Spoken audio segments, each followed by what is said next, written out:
बताने कि लखनऊ से कश्मीर तक एनआईए का छापा देखने को मिला है। इस वक्त एक महत्वपूर्ण जानकारी है। लखनऊ दिल्ली कार विलास मामले में एनआईए ने छापा मारा है। तो आतंकी महिला डॉक्टर शाहीन के घर पर पहुंची एनआईए की टीम। आपको बता दें कि केसरबाग के खंदारी बाजार इलाके में एनआईए की जो टीम है वो पहुंची हुई है और साथ ही साथ पूछताछ का सिलसिला शुरू हो चुका है। शाहीन के घर में किया गया है सर्च ऑपरेशन। साकेत कोर्ट में अल फलाह के अध्यक्ष की पेशी भी हुई है। 14 दिन की रिमांड पर जावेद है। अल फलाह यूनिवर्सिटी का चेयरमैन है जावेद सिद्दीकी की साकेत कोर्ट में पेशी हुई है। तो लखनऊ में आतंकी शाहीन के घर पर पहुंची है एनआईए। दिल्ली ब्लास्ट को लेकर कश्मीर घाटी में एनआईए की छापेमारी चल रही है।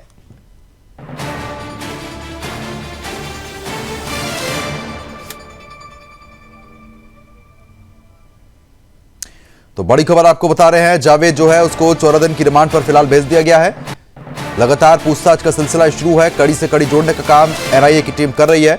अल फलाह यूनिवर्सिटी का चेयरमैन है जावेद, जिससे पूछताछ एनआईए भी करेगी और साथ ही साथ बड़े खुलासे यहां पर होंगे। जावेद सिद्दीकी की साकेत कोर्ट में पेशी हुई है और उसके बाद 14 दिन की रिमांड पर उसको भेजा गया है। और लखनऊ से खबर यह है कि आतंकी शाहीन के घर पर एनआईए की टीम पहुंची हुई है। घर में लगातार सर्चिंग भी यहां पर की गई है। कई सबूत जुटाने का प्रयास भी हुआ है। कड़ी से कड़ी जोड़कर लगातार खुलासे जो है वो यहां पर देखने को मिल रहे हैं। कौन कौन लोग और भी शामिल है उनके बारे में भी पता लगाने का प्रयास यहां पर हो रहा है और जल्द ही उनकी गिरफ्तारी भी यहां पर की जाएगी। तो आतंकी महिला डॉक्टर शाहीन के घर पर एनआईए पहुंची हुई है।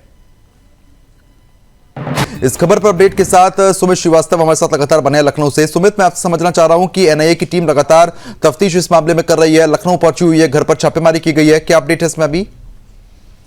देखिए, आपको बता दूं कि जैसे जैसे पूछताछ का दायरा बढ़ता जा रहा है वैसे वैसे चीजें सामने निकलते आ रही हैं। अभी आपको बता दें कि सुबह ये जो अभी व्हाइट कॉलर मॉड्यूल का नाम दिया गया है, डॉक्टर शाहीन के घर पे छापा मारा गया है। वो केसरबाग का इलाका है, केसरबाग का इलाका लालबाग है, खंडारी बाजार है, मड़ियाव स्थित इलाके में इस सर्च ऑपरेशन किया गया। हालांकि इसके घर पे जब छापेमारी की गई थी तो वो तुरंत वहां के जो इलेक्ट्रॉनिक डिवाइस और जो वहां के जो जरूरी कागजात होते हैं उसको एनआईए ने तुरंत अपने कब्जे में ले लिया और लगभग 6 घंटे तक पूछताछ की। 6 घंटे में उसके पिता है सईद अंसारी और उसका जो भाई है डॉक्टर वो भी है शोएब है, उनसे अलग अलग पूछताछ की गई है। और अब पूछताछ में आपको बता दें कि एक सबसे अहम सवाल था कि वो बार बार कानपुर जाया करती थी, तो वो उसने उसके भाई से पूछा कि बार बार कानपुर क्यों जाती है। और सबसे बड़ी बात कि 1 साल में इतने सारे एड्रेस आधार कार्ड में चेंज करना, ये भी अपने आप में एक बहुत बड़ा सवालिया निशान खड़ा करता है, क्योंकि 1 साल में इतनी बार एड्रेस चेंज करना, वो भी क्यों चेंज कर रही है, उसका जवाब अभी एनआईए को मिला है। हो सकता है कि वो बाद में पता चले कि आखिर इसकी वजह क्या हो सकती है। लेकिन हम ये कह सकते हैं कि जो ये डॉक्टर शाहीन है, जैसे मोहम्मद की एकमात्र महिला कमांडर थी, मतलब बोल सकते हैं कि उनके शाखा में एकमात्र महिला थी फरीदाबाद का जो है जैसे महमूद का।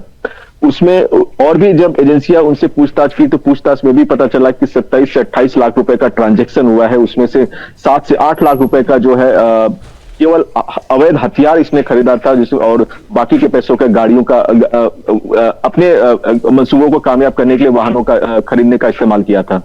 तो जैसे इन सब चीजों को देख सकते हैं तो आप समझ सकते हैं कि जो कैश ट्रांजैक्शन होता है, जो बैंक ट्रांजैक्शन होता है, ये सब अलग अलग चीजें उसके पास हुई हैं। इसके साथ साथ अगर आपको बता दूं तो ये जो पुलवामा हमला हुआ था, जो उसका जो मेन कमांडर था उमर फारूक, उसकी बीवी के संपर्क में भी ये थी, जिसका नाम अफीरा था। उसके संपर्क में रहने का वजह सिर्फ ये था कि जैसे आपको बताते कि जो इन लोग का एक मंसूबा था कि बाबरी जो मस्जिद जो ढांचा था उसको गिराने का, उसका बदला लेने का था, और दूसरी बात कि भारत के 6 शहरों पे धमाके करने का भी इनका प्लान था। तो एजेंसियां बिल्कुल, यानी कि कुल मिला के एजेंसीज अलग अलग पहलू पर जांच कर रही है। लेकिन जब टीम घर पर पहुंची है तो वहां से कोई दस्तावेज कुछ बरामदगी हुई है? बिल्कुल, एनआईए और एटीएस जब वहां पे गई तो सर्च ऑपरेशन में सबसे पहले इलेक्ट्रॉनिक डिवाइस उनके कब्जे मिली और जितने जरूरी कागजात थे उसको भी अपने कब्जे में ले लिया। क्योंकि आपको बता दें कि 1 महीने पहले भी वहां पे सर्च ऑपरेशन हुआ था। उस समय यही सईद अंसारी जो इसका पिता है वो बोल रहा था कि मेरी बेटी बिल्कुल बेगुनाह है, उस पर सारे आरोप झूठे लगाए गए हैं, वो कोई संदिग्ध नहीं है कोई। लेकिन अब जो सामने आ रहे हैं मामले तो वो और खुलासे निकलते आ रहे हैं सामने, क्योंकि वो बार बार कानपुर जाया करती थी और अपने आधार कार्ड को 1 साल में न जाने कितनी बार उसका एड्रेस चेंज की है। तो इसके पीछे कोई ना कोई तो बहुत बड़ी वजह रही होगी। कुल मिला के और भी ऐसी कई जगह हैं जहां पर छापेमार कार्रवाई देखने को मिल सकती है।